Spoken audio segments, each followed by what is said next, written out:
Chapter 21:36. Alex smiled indifferently. I understand what you mean. After all, blood is thicker than water. It's okay to spare their lives, but there's one thing you should pay attention to. Faria hurriedly said, Master, please speak. He said, You can keep their lives, but you must remember that capital crimes can be avoided, but living crimes are inevitable. While forgiving them, you must give them enough punishment, and you must fully restrict their future possibilities. Only in this way can future troubles be eliminated to the greatest extent. Faria nodded. I know, Master. I will definitely consider this matter.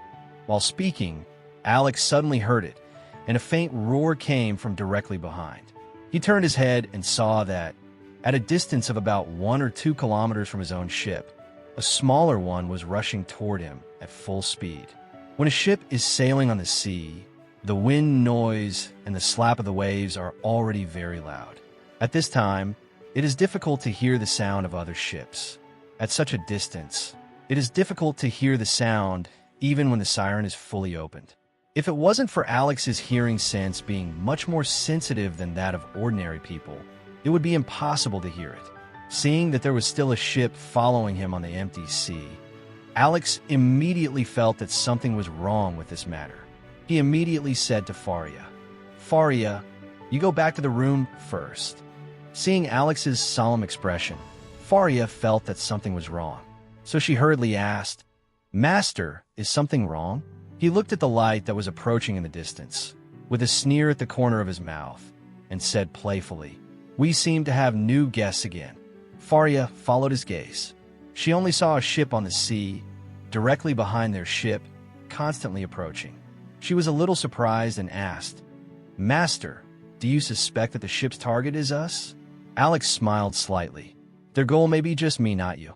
Faria immediately said firmly, Master, I want to be with you.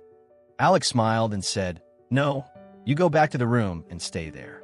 I can solve any problem alone. But Faria's expression tightened. If there was any danger, she would definitely not want Alex to stay alone. Alex said comfortingly at this time, Faria, what's the matter? You can't help me if you stay here, and you may become a burden. So you should go back to the room as soon as possible to make me more at ease. After speaking, Alex added, You are not clear about my situation. It is impossible for ordinary people to hurt me. Faria hesitated repeatedly, nodded gently, and exhorted, Master, then you must pay attention to safety. Alex nodded and smiled. Okay, don't worry. As soon as the voice fell, a sailor ran out of the stairs onto the deck and said nervously, Mr. Anderson, there's a ship behind us that has been following us and is rushing toward us with full strength. The captain suspects that the other party is not good and asked me to come to you. What are you going to do? Alex smiled indifferently. They should be here for me. Don't all of you come to the deck later. Leave everything here to me. The sailor hurriedly said, How can this work? Mr. Anderson, Mr. Ito, and the chairman told us that we must safely send you and Ms. Adair to Japan.